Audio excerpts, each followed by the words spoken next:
On pense souvent que la haine est le poison humain, mais le diable se cache dans les détails. Les guerres religieuses, ethniques ou territoriales, le totalitarisme et les génocides, tous ces poisons sont créés et engendrés par une seule et même chose, la peur. On pense que l'ennemi est la haine, mais c'est en fait la peur.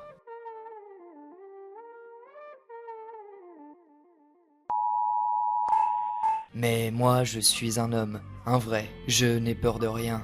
Faux, tu as peur. Mais tu ne le sais pas.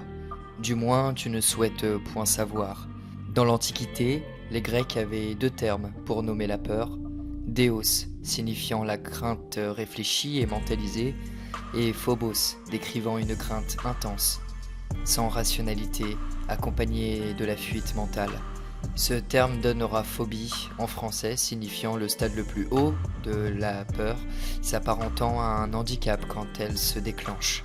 À moins donc que nous souffrions d'une maladie psychiatrique comme la psychopathie, nous avons tous peur. Mais de quoi finalement? Il existe des peurs rationnelles, par exemple celle des animaux sauvages. La crainte nous prévient seulement du danger, elle a pour but de nous protéger. Et il existe des peurs irrationnelles, comme la peur des pieds par exemple. Oui, ça existe, mais ces deux catégories de peurs ont en fait la même racine. C'est l'inconnu. Un jour, pas demain ni dans un an, mais un jour, je serai plongé dans le néant. Il n'y aura rien, je ne pourrai plus entendre, je ne pourrai plus voir, ni goûter au plaisir de la vie.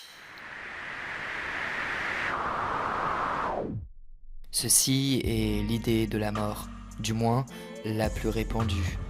La plus grande crainte que nous ayons est notre propre finalité. C'est ce que l'on appelle la fatalité. Le fatalisme, c'est de se rendre compte que les pires choses finissent par arriver, quoi qu'on fasse. Alors, pourquoi vivre si on finit par mourir? Pourquoi aller draguer cette belle personne si, au final, on finira par se quitter? Mais en fait, on n'en sait rien. On ne sait rien de la vie. On ne sait rien de la mort. On pense savoir, et c'est pour cela que l'on vit dans la peur. Cet inconnu nous fait souffrir parce qu'on en a peur. En d'autres termes, moins on en sait, et plus on craint. C'est ce que j'aime appeler la boucle ironique. C'est un peu comme un chien courant après sa queue, c'est futile, ça peut ne jamais se terminer, et pourtant ça existe. Le grand philosophe Michel Montaigne résume très bien cette idée en une seule phrase: qui craint souffrir, souffre déjà de ce qu'il craint.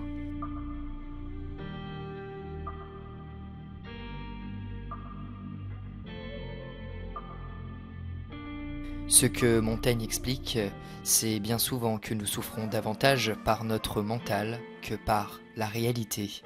C'est donc notre imagination qui nous effraie et bien souvent, la seule idée de la peur nous effraie.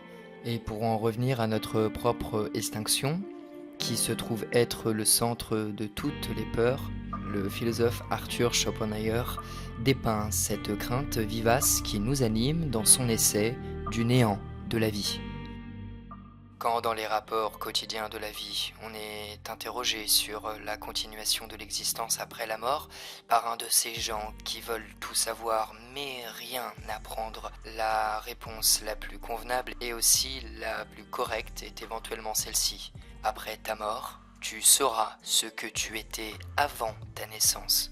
Cette affirmation relève du bon sens. Toute chose qui a un commencement aura une fin. Vous ne pouvez pas mettre de la matière s'il n'y a pas de vide, comme la vie ne peut pas être créée si elle n'a pas de fin.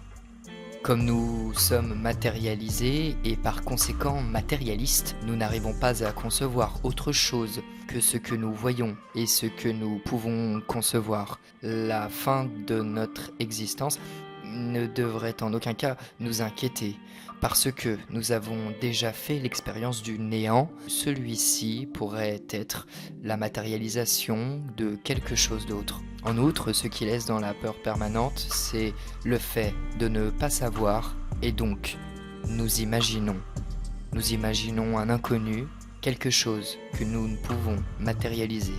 Mais à quoi cela pourrait nous servir concrètement de savoir? Connaître la nature même de la mort changerait nos existences? Accepter. Nous devons accepter de ne pas savoir. Nous devrions aussi accepter pleinement que nous n'avons ni le contrôle, ni le pouvoir sur cela.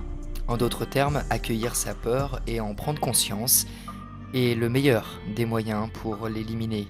Oui, vous ferez face au déni, vous ne voudrez sans doute pas l'affronter et pourtant, c'est bien la peur qui est aux manettes de tous les maux sur Terre.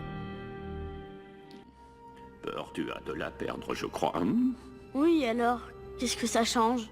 Tout ça change. La peur est le chemin du côté obscur. La peur mène à la colère mène à la haine mène à la souffrance. La phrase culte de Maître Yoda provient en fait du philosophe Averroès qui a un jour écrit cela. L'ignorance mène à la peur mène à la haine conduit à la violence. Voilà l'équation.